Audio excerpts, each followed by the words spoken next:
Hello, good afternoon. This is the Midday News.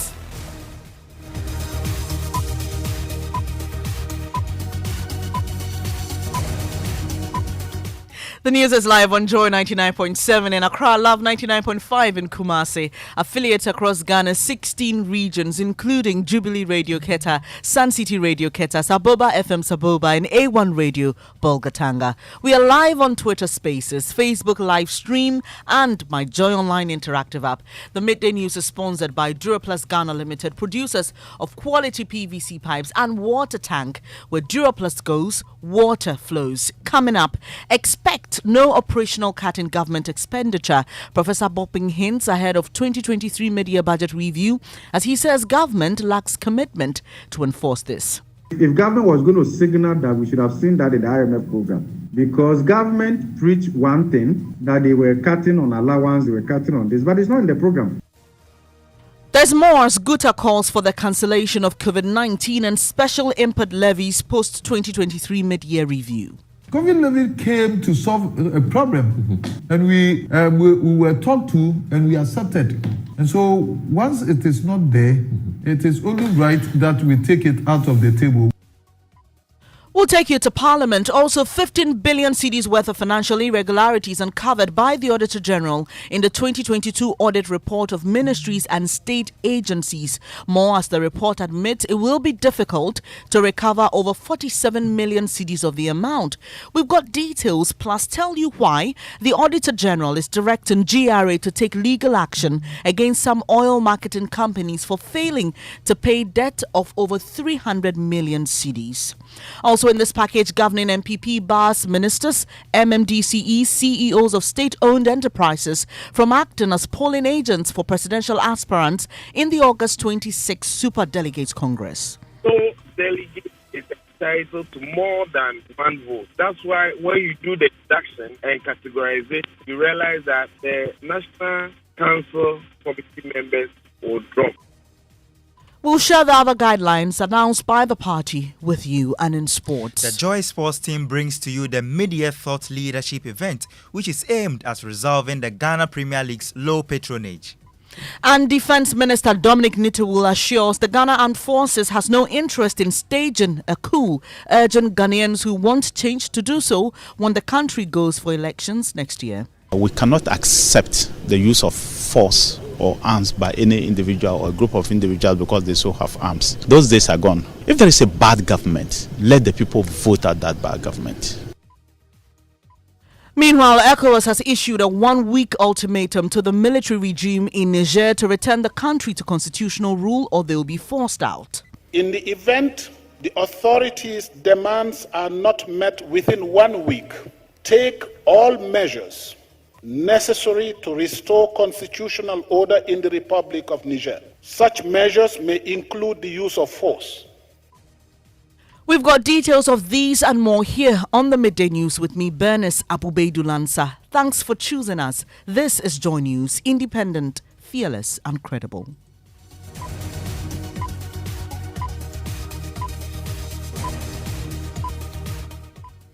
It's a pleasure to have you here. The details now. Professor of Finance at the University of Ghana, Professor Godfred Bopping, has hinted there may be no operational cuts in government expenditure in the 2023 mid-year budget review. Finance Minister Ken Ofori-Atta is expected to present the budget shortly, but ahead of that, some experts have been sharing their expectations in the following News Desk report. Cut down on expenditure. Get Fund is going to be treated better. E-levy should go. There are different expectations of a cross-section of Ghanaians, as many hope their concerns will be addressed in the mid-year budget review. Some stakeholders say, following government's domestic debt exchange program and the IMF bailout, the macroeconomic framework of the economy is gradually turning. Economist Dr. Ishmael Yamson, however, fears the economic engine will soon grind to a halt. We have consistently spent more than the revenue we raised. I don't believe that by 2025 this economy will be showing any great signs of full recovery. The financial sector continues to reel from the exercise, with the central bank governor, Ernest Addison, revealing a huge loss of over 60 billion Ghana cedis in its 2022 financial report. The cocoa bills and the dollar-denominated bills. So all of these have an impact on the Bank of Ghana's accounts. I can confirm that we will make a significant loss. The demand for fiscal discipline and the need to cut down some taxes is widespread. Professor Godfrey Bokwin is an economist and finance professor at the University of Ghana Business School. I'm rather expecting that government would merge the standard VAT rate with the street levies and peg it at below 18%. Then also COVID-19 health levy has to go. E-levy should go. The business community eagerly awaits a friendly working environment through the reduction of the monetary policy rate. Listen to GUTA President Dr. Joseph Obeng. We have to be able to sustain and entrench the stability of the currency as it is now. We also have to bring down the monetary policy rate. While the finance minister has hinted at several measures to stimulate growth and ensure fiscal discipline, he has also promised to provide social interventions for the vulnerable and undertake post-budget engagement to explain policies to the public. That was a News Desk report. Let's head to Parliament now. Parliamentary Affairs correspondent Kweku Asante is there for us. Kweku Asante, when is the House expected to hear the presentation? The sitting has just resumed. The Speaker of Parliament just walked, and it's expected that very soon the Finance Minister will do that presentation of the mid-year budget review. A number of MPs who attended that early morning event of the inauguration of the Citizens Bureau are now also filing into Parliament to do the presentation. There's a crack team of government officials coming in today, led by the Chief of Staff herself, Madame Akusia Oparefema, and she is the one leading a team of MPs, ministers from government to lead this presentation. And the big question in Parliament today are whether or not there are going to be any new taxes. Is the Finance Minister going to ask for money? In fact, the indication we had gotten before the presentation even will begin is that no secting will happen. But knowing what we know about budget presentation, certain things could change in the very last minute. And so those things are things that have not confirmed yet. But the Speaker of Parliament has just walked in, and any moment from now, we expect that the Speaker will call on the Finance Minister, Ken Ofori-Atta, who has been in the House from about 10 o'clock a.m. to do that presentation, Bernice. And Kweku, just for the benefit of those who may just be hearing about this meeting that you made reference to, in a minute, just tell us what the meeting was about. The Citizens Bureau was organized by the Parliament of Ghana to inaugurate what will be as a link between the people and the Parliament of Ghana, CSOs as well in particular. And so they had to do that. I just see the majority leader also working now. There has also been a meeting between the Finance Ministry and members of Parliament to have an understanding of what exactly this budget is going to entail so that there are no surprises. That has also concluded. And so as we speak, MPs on both sides feel really like they are into the budget. They have an idea what the Finance Minister is going to present and that there will be no surprises. That is the kind of refrain we've heard from MPs on both sides. No surprises, no surprises. And so both meetings, one to inaugurate the Citizens Bureau, concluded, one to meet MPs and have an understanding of what exactly the budget will entail, has also concluded. So what is left is for the Speaker of Parliament, who is now seated, to now invite Ken Ofori-Atta to do the presentation. We'll leave it here for now, Kweku Asante, but we stay in Parliament because Joy Business News editor George Riafe is there for us. George, what are we picking up from this meeting? Is there any information that we could share now? What should we expect? Well, the status quo hasn't changed that much with respect to what we had earlier briefed members, or actually briefed you in terms of what we are likely to get when the minister appears before the House some few minutes from now to update us on how he is going to go forward for the next half of the year.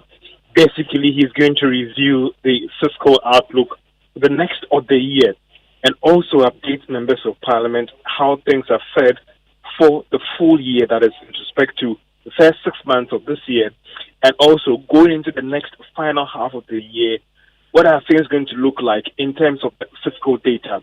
Again, as we earlier explained, that there are strong indications that he would not ask that he introduce new taxes, but rather, with the existing taxes that are in place, how can they be enforced, or maybe some administrative review of these taxes to ensure that we get the best in terms of revenue.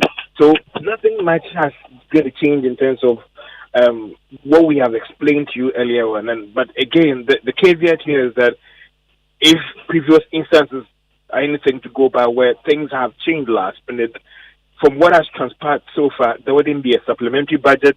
It would be heavy on the IMF program and how that program is going to help turn around the economy. Again, he's going to give data to support government's claims that the economy is showing signs of recovery. And so these are some of the things that we're going to hear the finance minister talk about when he comes before the House in a few minutes from now to update us on the mid-year review of the 2023 budget. Joy News Business Editor George Riafi there, Joy Business rather News Editor George Riafi there. He'll stay in Parliament with Kuku Asante for us, and we've got our team on the ground to bring you the very best in terms of coverage. Also in-house, we've got our analysts right here on standby. So you want to stay with us here on Joy 99.7 FM and on the Joy News channel on TV. In a related development, more than 15 billion cedis in irregularities have been uncovered in the operations of public boards, corporations and other statutory institutions for 2022. The amount represents a 13% or 2.4 billion cedi reduction from the 2021 figure of 17.48 billion cedis. This is contained in the Auditor General's report of state boards, corporations and other statutory institutions. There's more in the following report. Out of the irregularities, the recoverable amount represented 99.69%, with the administrative portion being 47.3 million cedis, representing 0.31%. This amount cannot be recovered, and it is made up of procurement and other irregularities, which were mainly in the area of outstanding debt, loans, amount recoverable, cash, payroll, procurement, tax, stores, and contracts. Irregularities have been a regular feature of the public boards and corporations from 2018 to 2022, during which over 53.87 billion cedis of such cases were recorded. From 3 billion cedis in 2018, the number of irregularities gradually increased to 17.5 billion cedis in 2021 before dropping to 15.1 billion cedis in 2022. The report underlined that the administrative irregularities did not connote loss of funds. The recoverable amount, however, constituted intergovernmental agency debt, other overdue receivables, locked up investment, unpaid taxes, unretired interest, and advances and loans given to employees of various institutions. The absence of effective debt collection policies, non-existence of credit controls to recover the debt, and management indifferent posture towards loan recovery contributed significantly to the irregularities, according to the Auditor General. Out of the 23.51 million cedis cash irregularities, 14.47 million cedis came from unrecovered tax advances paid to employees of the Ghana Water Company Limited. Carlos Kaloni with that report. There's more on the Auditor General because he's directed the Ghana Revenue Authority to take legal action against some oil marketing companies for failing to meet their debt obligations. My colleague Carlos Kaloni joins me in studio for more on this. Tell us more about these infractions, Carlos. All right, so the Auditor General's review of reshadow files and the cash book disclosed that 18 oil marketing companies actually defaulted in honoring their reshadowed debt, totaling some 327,636,067 Ghana cedis and 53 pesos, as approved by the Commissioner General. It also recommended that the Commissioner Customs should use legal means to collect the outstanding amount of the 327,636,067 Ghanaian cedis and 53 pesos from the defaulting OMCs, together with the appropriate penalties under Section 71 of the Revenue Administration Act. Now, oil marketing companies who lift fuel have 21 days plus a grace period of 4 working days following the lifting period to settle their liability. The Auditor General also review of information also showed that the Integrated Customs Management System, that is ICUMS, disclosed that 9 OMCs did not pay duties and taxes, totaling some 886,355,813 Ghana cedis and 51 pesos on about 53,807,950 liters of fuel lifted for the period.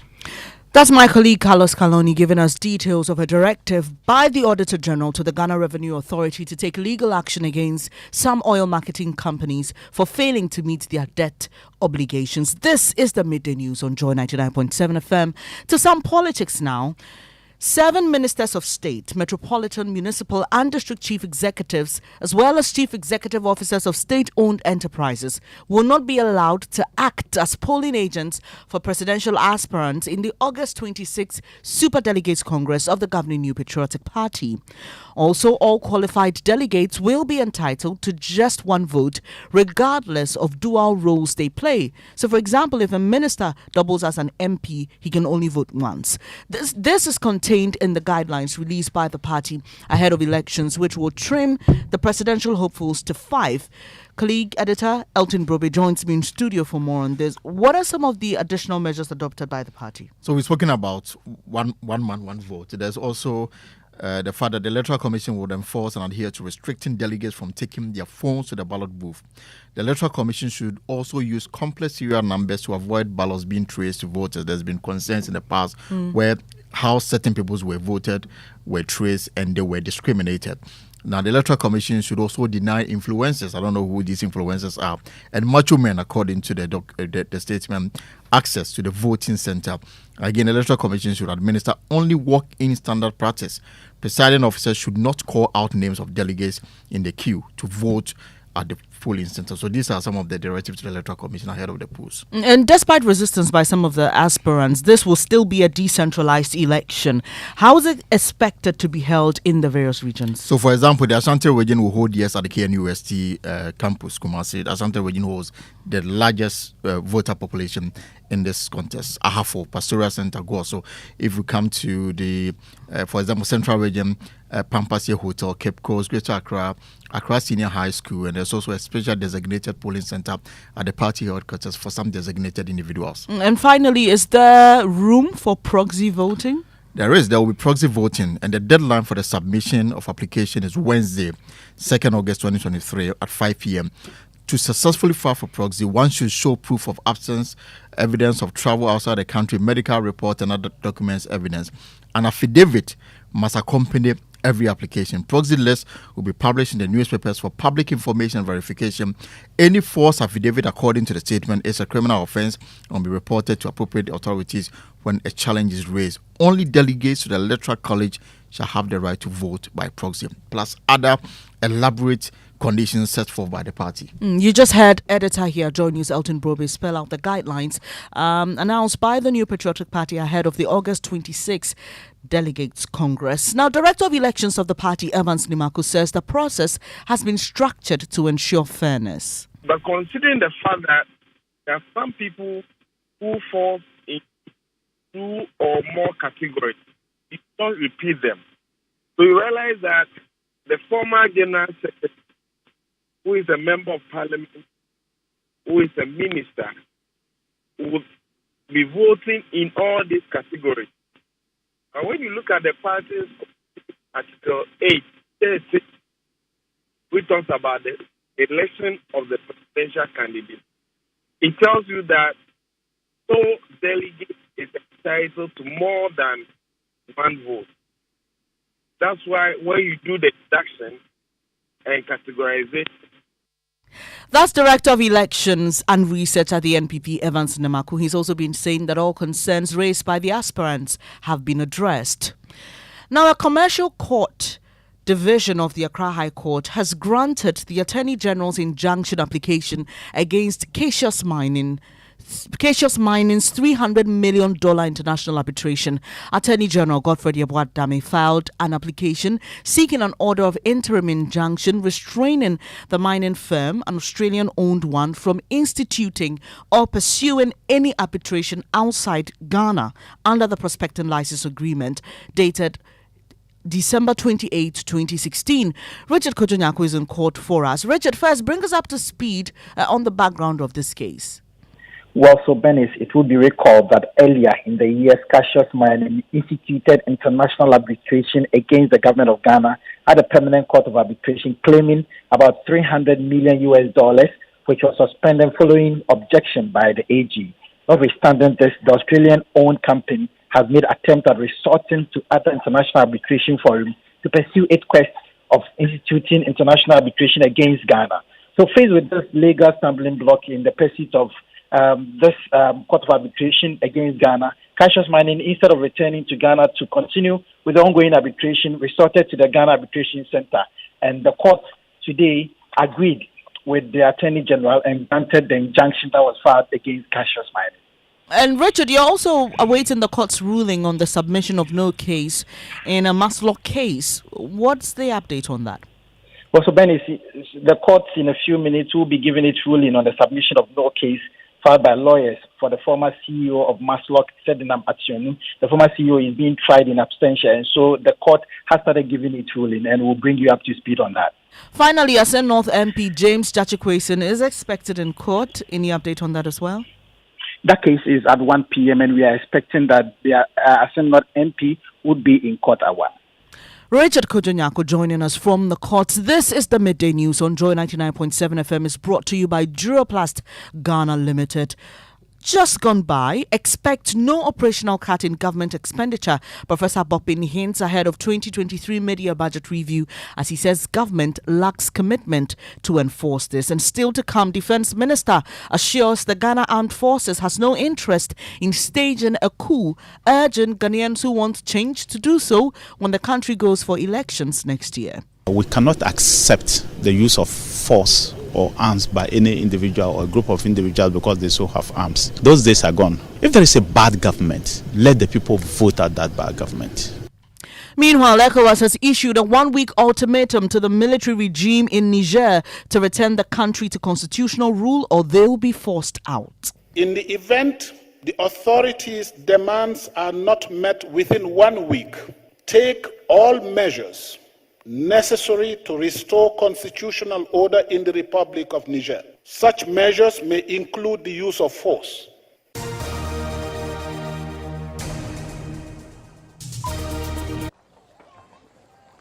Imagine say water wake up at dawn, no bath, no chop, where it vanish for your area for 2 weeks. You not get one drop safe inside your tank. Hey. Haja, our life was in dangerous. Only our neighbor gets water with water tank. Water tank? Yes, water tank. Mamma mia, that water tank gets meter for checking water level. That water tank be fine past Kumasi Selenium. That water tank be tough like Ghana Army. That water tank, they carry water pepe, so say some no go left inside the supply tank. What a tank! As my boss, Mr. Poncho, go talk. Beautiful, durable, with water level indicator and accurate volume of water. Water tank. What a tank! By Duraplast. I'm grateful that you stayed here on the Midday News on Joy 99.7 FM with me, Bernice, Abu-Baidoo, Lansah. It's now time for sports and Mubarak Haruna is here. Thank you very much, Bernice. Now, we at Joy Sports are looking to contribute our quota to improve local football across all levels, which is why at 6 p.m. tonight, we will bring to you our mid-year thought leadership event themed Field GPL Centers, the challenge, solutions, and presenting our findings. Nathaniel Auditor is the thought leadership editor at the Multimedia Group. In other parts of the world, and I'm talking about the advanced leagues of the world, every time a problem comes up, the scientific approach is used. So I do not see the reason why we cannot do the same if we're here and we have challenges confronting us. So this time we're using a different strategy. We don't want to go and guess. We don't want to go and assume that this is the cause or that is the cause. We want to use a scientific approach, and that is how we've run everything so far. So all of the data that has been collected will be analyzed on the night. And of course, we're getting all the contributions coming from the major players and the major actors within this space so that we have a proper appreciation of the problems. At the ongoing Women's World Cup, Nigeria have advanced to the last 16 of the tournament after their goalless draw with Ireland. Back to you, Bernice. Thank you. Now, over 500 school pupils at Dowenya in the Ningo Prampram district of the Greater Accra region are currently at home because black flies have invaded the area. Bites from these flies can cause vision loss, fever, rashes, among other diseases. Now, Assembly member for the North Dowenya electoral area, Moses Nikuto, says the situation worsens by day, especially as in communities closer to water bodies. For the past weeks, I've received the reports. The number hasn't reduced because complaints kept coming, especially from communities that are closer to the water body. We have Dowenya Dam. We have communities that are closer to the dam. Those areas are heavily infected, or they have invaded the place in large quantities. Moses Nikuto is Assembly member for North Dowenya electoral area. MP for Ningo Prampram Sam George says he's collaborating with health authorities to contain the situation. We're told that they want to do further entomological studies to determine the species of black fly, even though it's been determined as the black fly, but they say they have different species, the forest and then the savanna. My office is working with the Health Directorate and the Environmental Health and Safety Directorate as well to intensify public sensitization. You had MP for Ningo Prampram Sam George there. Meanwhile, Health Director for Ningo Prampram Gifty Oforiansa has revealed that new communities are being invaded. She says surveillance has been intensified as a result. She's appealing to residents to be alert. So we are actively on the ground. We are actually, as we educate the community, we are asking them to report to us if they are seeing the presence of the flies in their community. And so we are compiling a list of communities that we are receiving complaints from. You had the Gifty Oforiansa, Health Director for Ningo Prampram. Away from that story, Ghana's Minister of Defense, Dominic Nitiwul, has ruled out a military coup in the face of increasing takeovers of democratically elected governments in parts of West Africa. Last week, presidential guards in Niger deposed President Mohamed Bazoum's administration, making the country the fifth in the sub-region to experience this in recent times. In reaction, military chiefs from Ghana and other West African countries under ECOWAS have begun consultations on a possible deployment of military forces to restore constitutional order in Niger. President of the ECOWAS Commission, Omar Toure, relaying the decisions taken by the regional body, has ordered the junta to hand over power in 1 week or they will be forced out. Consider the illegal detention of President Bazoum as a hostage situation and hold the authors of the attempted coup d'etat solely and fully responsible for the safety and security of His Excellency President Mohamed Bazoum, as well as members of his family and government. In the event the authorities' demands are not met within 1 week, take all measures necessary to restore constitutional order in the Republic of Niger. Such measures may include the use of force. To this effect, the chiefs of defense staff of ECOWAS are to meet immediately. That's President of the ECOWAS Commission, Omar Toure, but Dean of Academic Affairs at the Ghana Armed Forces Command and Staff College, Professor Vladimir Intridanso, doubts the measures adopted by the regional body will change anything in Niger. Well, in the first place, it didn't come to me as a surprise. Some of your sister stations interviewed me some time back. And I predicted that Niger is a country we must be watching, that there is the possibility of a coup in Niger.